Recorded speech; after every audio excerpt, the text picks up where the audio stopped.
Good, grand, wonderful. My name is Mike Hickerson. I'm honored. Thank you. I'm honored to be the lead. Thanks, Mom. I'm honored to be the lead pastor of Mission Church. I love this church. Man, this church exists to help people find and follow Jesus. That's what we go after together. Man, there are no perfect people that are a part of this church. There are no perfect people in this parking lot or on this stage, but what there are is a really perfect God and a really good God that rescues and saves. So that's what we hold on to. That's what we cling to. That's what we go after together. We call a truce that if God is who he says he is and wants to do everything that he promised to do, and he sent his son Jesus into the mess for not just so we could be better, but so that dead people could be alive. And what's dead in us and what's broken in us could be restored and back. And I love my back row crew back there, all of my back row crew back there. Give me a shout out with the honk. I love that. But one of the things that we hold to around here is that we say, you know what, anyone is welcome. Because God is an open door God to say, man, I am dying. I literally am dying so that I can be in relationship with you. God sent his son to be in relationship with you. So that means that anyone is welcome. It means that no one is perfect. And that's maybe just a good breath to take today. And you can turn to the people, maybe not your neighbor car, because that would be mean, but turn to the people that are in your car. It's helpful every now and then to remind ourselves, hey, you're not perfect.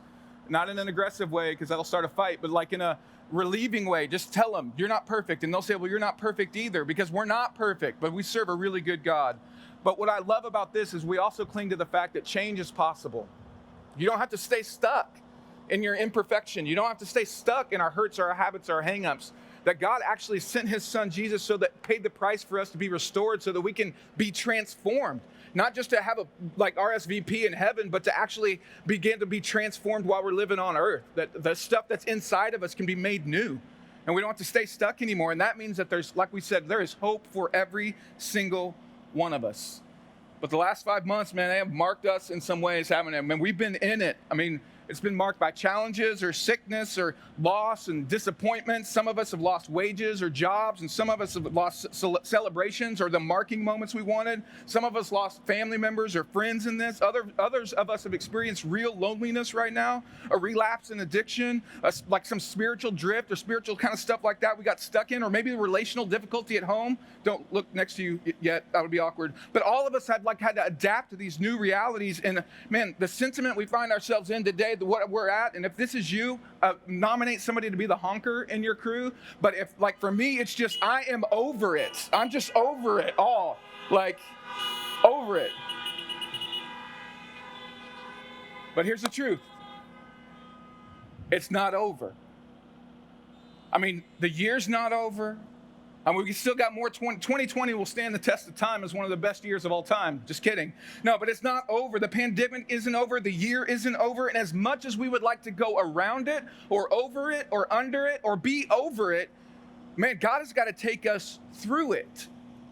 And what he does in us in that process is really important. And so there's a lot of it's that we have. I'll let you fill in the blank with some other it's that we have, but we want to make sure that we get stuff over it in the right way. And so one of the things that we wanted to do today is we wanted to make sure that we put hope over despair.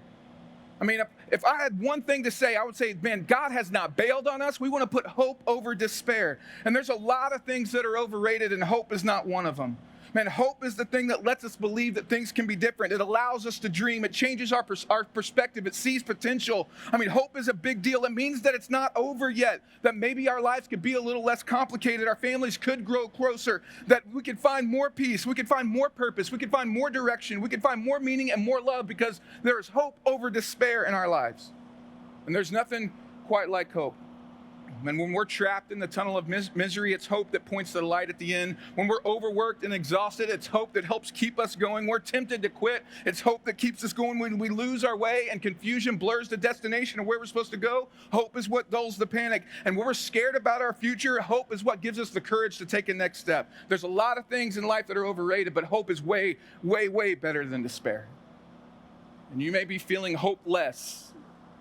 But I want you to know that if God is who he says he is and he sent his son Jesus, that means there is hope for everyone and there is hope for your life, no matter what our current situation is. And hope is not this wishful thinking idea, where it's like, I hope our team wins, or, I hope I stay healthy. Like, that's like, wishful thinking doesn't change our reality. And hope isn't like blind optimism, like, I see everything in rose-colored glasses and everything is just fine and up and to the right and my life's easy. And they're like, no, just because that doesn't change reality either, blind optimism. That's not what hope is. And hope is not like hopeful dreams, like I just want that out there somewhere. No, biblical hope, and we talk about this a lot. If you're just hanging out at Mission, this is important for us. The biblical hope is that confident expectation that God is both willing, meaning he wants to, that he's not mad, and he's able, like he's powerful enough to fulfill the promises he's made to those who love him. That confident expectation that God is both willing and able to fulfill every promise that he's made to the people that love him.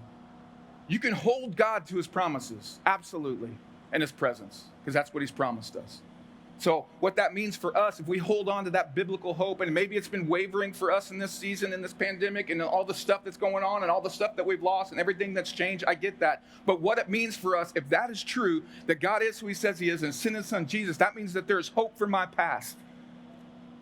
That it doesn't have to define my present. Like there's hope for my past because I can be forgiven. And there's hope for my today, that I don't have to stay stuck, that I can be transformed. And there's hope for my tomorrow, that I have a place secured and that God has a future and a hope for me. That confident expectation. There's also hope for change. We talk about that a lot. That you can be different. And it's not you trying harder, it's God working in you to transform you from the inside out. And that means that confident expectation that God is both willing and able means there's hope for every single one of us, no matter who you are. He will do everything that he promised to do. Hope is that more than superstitious, breath blowing out candles with lofty wishes. It cannot be defined by pipe dreams or grand aspirations or put in a box of our limited inclination. It is more, it is alive, it is real, it is here. Hope is a promise of what we yearn for but cannot see, the crack at the tunnel of the end of misery, the disaster response that wades through our debris when the floor becomes familiar to our knees, when this hope that's set in our hearts for eternity. Hope that has no end, hope in the panic and the pain and counting days clean, hope in confusion and temptation and crippling disease, hope in waiting and wondering and stepping into the unknown, hope that whatever life holds, he is still on the throne. Jesus is hope. He is more, he is alive, he is real, and man, biblically, he is here with us. I love this verse from 1 Peter. It says, in God's great mercy, great mercy that he had on us, he gave us new birth into a living hope, a real deal, tangible hope that's alive through the resurrection of Jesus from the dead and into the inheritance that can never perish, spoil, or fade. You know this? You in this? What I want to do is I want to walk through one of my favorite stories that Jesus told in the Bible. If I had one message to give to our world, it would be this message, and that hope is greater than despair. And I love this. It's one message to give. It's a story that Jesus told to a group of people that were nothing like him, but he told this story so they would know what God looked like and how he would respond when everything seems to be going awful, how God responds in that situation. Jesus told that story like this. It's found in Luke 15. It's one of the most famous chapters in the Bible. If I could read one chapter of the Bible for the rest of my life, it would be Luke 15. But let me set the scene for us. It's got Jesus is teaching. It's the Son of God, and he's got all these tax collectors and sinner people around him, and everybody would boo because that would be like the worst of the worst. And he tells this story. It's a wild scene. You would think if God came down with skin on, what we think about God is that people that weren't like God wouldn't want to be around him. But what we find so compelling about Jesus is that the people that were nothing like him liked him and liked being around him and hanging out with him. And he seemed to like them. Crazy, I know. So the people that were nothing like Jesus liked Jesus. So Luke 15 says it this way. Now tax collectors and sinners were all gathering around to hear him, but the Pharisees and the teachers of the law, church people in the back, kind of listening and going like, what is this guy about? This man welcomes sinners and eats with them. Then Jesus told this story. The critique of him is that Jesus, God with skin on, would hang out with people that weren't like them, or weren't like the most godly. And that was scandalous to them. Then it goes on, verse 11. There's three characters in this story, in the prodigal son story. There's the younger brother, the older brother, and the father. Jesus tells this story. There was a man who had two sons.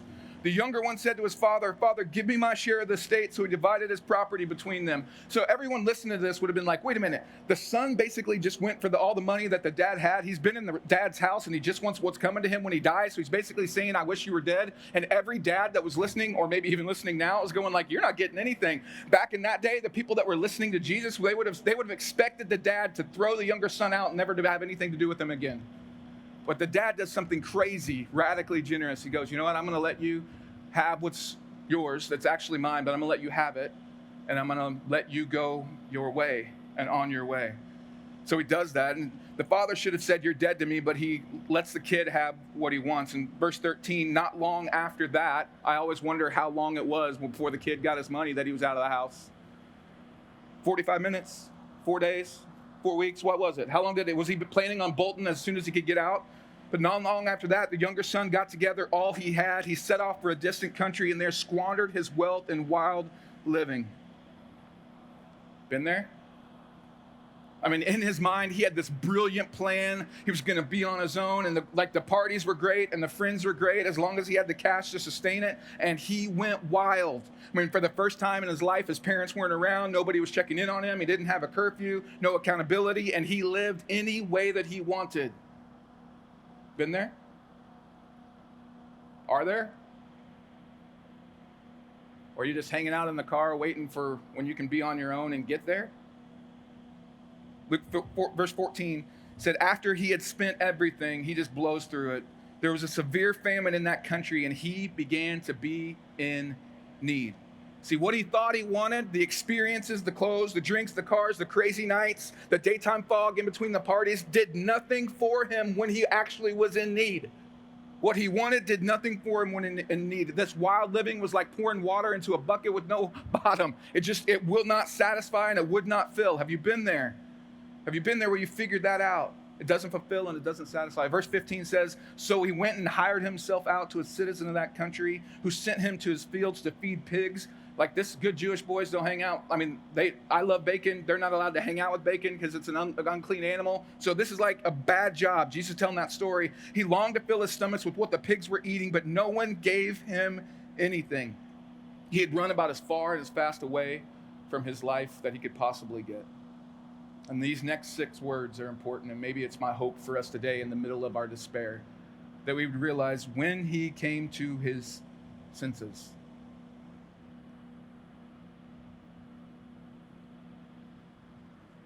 For those of you that haven't come to your senses yet, I would just, with as much grace as I could say, how bad does it have to get before you'll change, like that God is who he says he is, and that he has hope for you, and that he sent his son Jesus for you? I want all of us to have some of those come to our senses moments, that we can go, you know what, I'm going to come to my senses. He said, how many of my father's hired men have food to spare, and here I am starving to death? Runaways in the room, younger brothers in the room. I don't pretend to know your story or know what you're running from, but I hope that you have a come to senses moment. I don't know if you're running from a wife or a husband or kids or a job or a dad or a family or pain or responsibility or addiction or your past or yourself, or maybe you're just running from God because you just given up on him a long time ago. The younger brother has this come to his senses moment, and I want us all to wake up to the truth. This kid could have blamed everyone else for the situation that he's in, but you can't blame your way to freedom. We know that, right? He could have blamed his parents. He could have blamed his upbringing. He could have blamed his sheltered life, his genetic predisposition to party. He could have blamed his belief system, his church, the pig farmer that wouldn't give him anything, his friends that disappeared when the money left. He could have blamed everyone else for the situation and the despair that he was in. But he owned it, because you can't blame your way to hope either. He said, you know, I'm gonna go home. So he gets this speech ready. So he's like, okay, I got to practice. I got to write something down. I got to make sure I'm good to go here. Verse 18, I will set out and I'll go back to my father. And this is what I'm going to tell him. I'm going to say, okay, Dad, I've sinned against heaven and against you. Like, I'm the one who messed up. I'm the one who broke it. I'm not worthy to be called your son. I don't need to get back to Christmas. I just need a job. So make me like one of your hired men. I know I'm not going to be let back in the house, but can I hang out like where all the hired hands stay? Just, you don't have to treat me like a son. I just want to come home and have a job because I've wrecked my life. So he goes, okay, that's my 3-point come home speech. I've sinned against heaven and against you. I'm not worthy to be called your son, and I want you to take me back as a servant. Okay, all right, now I think I can go home. I'm going to walk home. headed back. And so this is another turn in the story, maybe one of my favorite few words in all of the Bible too. But while he was still a long way off, his father saw him and was filled with compassion for him. And he ran to his son and he threw his arms around him and kissed him. I don't know if you're a good, graceful runner. I am not, nor have I ever been a runner. And I'm getting older. And older people that aren't runners don't look real great running. So God love you if you're a good runner. If you're probably not, that's okay. But Jesus saying he would have to hike up everything and run to his son. But I'm like, if I'm the son, I'm freaking out because I don't know what dad is coming to me. Because the last time I saw him, I wish that he was dead and asked for all my money. So I see this ugly runner guy, old guy, dad coming at me. And if I'm the son, I'm bracing for impact because he's going to punch me, hit me, and throw me out because I don't deserve to be back home. And he is freaked out. When there's this slobbery old man cry, the slobbery cry all over the son. I mean, this guy is been in pigsty. He is stinky, mucky, dirty, tattered, bruised, defeated, embarrassed, ashamed, broke, empty. Been there? When you're just coming back going, okay, God, I don't know if you are who you say you are, what kind of God am I going to expect on the other side? The father didn't even break out the Purell. He didn't start the guilt trip. He didn't demand an apology in front of all of his workers. He didn't have to social distance from them because he's not a social distance God. The son is trying to break away. They're ugly crying. And he wants to give his speech because he has the speech that he's been writing and he wants to give. Verse 21, the son said to him, Father, just hear me out. I have sinned against heaven and against you. I'm no longer worthy to be called your son. So he's got point 1 and point 2 taken care of right there. And then he's ready to get into point 3, will you hire me back? Will you do that for me? But the father butts into the plan. I love this because God butts into my plans too. But the father said to his servant, quick, bring the best robe and put it on him. Put a ring on his finger and sandals on his feet. Bring the fattened calf and kill it. Let's have a feast and celebrate. For this son of mine was dead and is alive again. He was lost and is found. So they began to celebrate. What looked like the most despair situation, God is going, Jesus, tell him this story because he wants us to know what God is like when it seems like all hope is lost. And we've messed up our life. And we try to come back to him on our terms. Jesus told this story because he wants us to know what God is like. The father butts into the plan. The son's been thinking about the speech, but the father's been thinking about the party. The son's been thinking about what to say, but the father's been thinking about what to eat. The son's been thinking about going back to work, but the father's been looking for a son just to come home.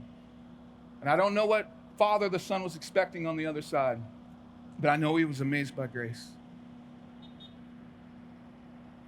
Jesus told this story so we would know how God reacts to our brokenness and our rebellion and our shame and our coming back to him. When it seems like all is lost, Jesus is going, God has the last move, and he rescues and saves and welcomes sons and daughters back into the house, not as servants, but as sons and daughters. And it's real. I mean, there are hundreds of people in this environment and online right now that have had tangible hope, that experience of coming to God and being rescued and sins forgiven and purpose lived out. We're sitting next to him right now. It's happened to all of us. We're transformed. And it can move when it seems like all is lost and all in despair, that God hasn't given up on us. I wanted to show you a story.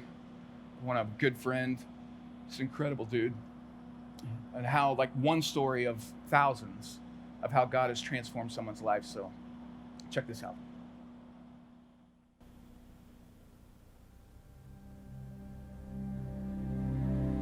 Hi, my name is Jason, and this is my story. So my alcohol abuse and drug addiction didn't start right away. It was, partying in high school and just always looking for just a fun time. And, I got my first DUI when I was 18 years old. And even then, I didn't think I had a problem. I thought I had it, everything under control, that I was going to get through this. And before you knew it, I was drinking every day. And then, even then, I thought I had control of that drinking. And obviously, I was kidding myself. And Looking back at all that, it was so many years of just this mask on, and it was just one thing led to another, and that was in high school, and then I got in my 20s, and I got into my 30s, and I was still using, was holding a job, but I was constantly hiding who I really was inside by masking it with the drugs and alcohol, and got to a point to where the drugs took over my life. I lost everything. I was so lost, I didn't know how to get out of it. I didn't know what to do. And I ended up just giving up. I ended up on the streets, and it was 2010 where I had nowhere to go. I had nothing to my name. And doing whatever it took to get the drugs got me, making bad choices, and, committing crimes, and getting myself locked up plenty of times in jail. And I knew this wasn't me.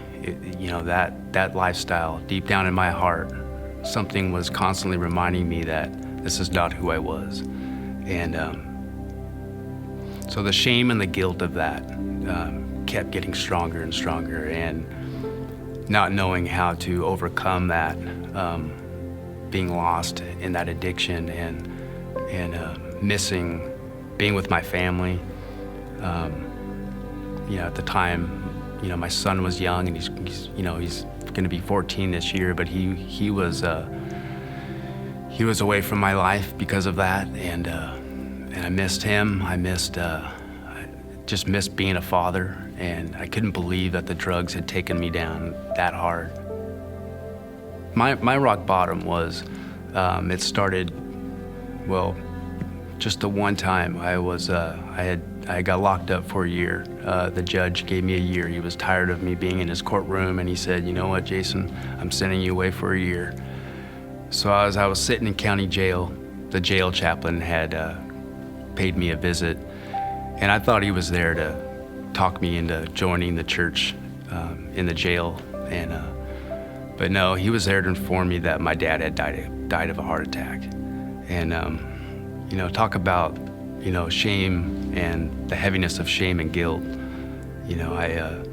After I got out of jail, after my 1-year sentence, I went back out on the streets, and I used for about 3 days. And I just something told me, you need to get help.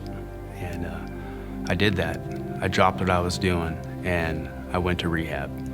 That's when I hit my knees, and I gave everything to God. I surrendered my addiction. I surrendered everything that I thought that I had control over. That I just I gave it to Christ, and what a difference that made in my life when I started believing that I wasn't too far gone. That's when I started healing, and I started feeling the Holy Spirit work with me, work through me, and little by little, I started feeling good. I started feeling like there was hope for my life. I see myself today as somebody that has seen the darkness, but loves the light. That guilt and shame that I spoke about earlier is gone, because of the forgiveness and the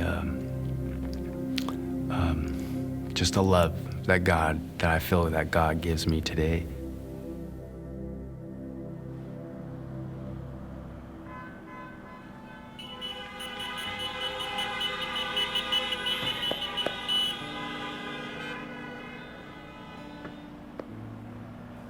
I mean, he can talk about it so freely because it's almost like his past has no power over his present because God has forgiven it and taken it away. Again, I don't know everybody's story, But I do know that we need hope. And only the hope that Jesus can provide, that confident expectation that God is both willing and able to do everything that he has promised to do. Man, if you've been drifting spiritually or with God, it's time to come home. Man, if you've been like living in the house for, like you were like, you're on fire, follower of Jesus, man, it is time to help our brothers and sisters get home. I mean, if you're like, feel like you're in the pigsty, like I don't know if God would even want to touch me. He'd want like Purell and social distance from me. You need to know that Jesus told this story so that we would know what God is like. And Jesus lived a real life and died a real death so that we can be in relationship with God. And he makes ways. Why don't you pray with me? We're going to celebrate and sing about this God who makes a way that we can live with hope over despair. So let's pray together. God, you are good and you are great. And we are not. God, I am so happy to be able to gather again and tangibly see people and tangibly see you work in people and live out this tangible hope that only you can bring. God, you make ways where there seems to be no way. You bring hope in the midst of despair, and there is no way around it or over it or under it. It's just through it. So we give it to you. God, we love you and we need you. It's in Jesus' name we pray. Amen.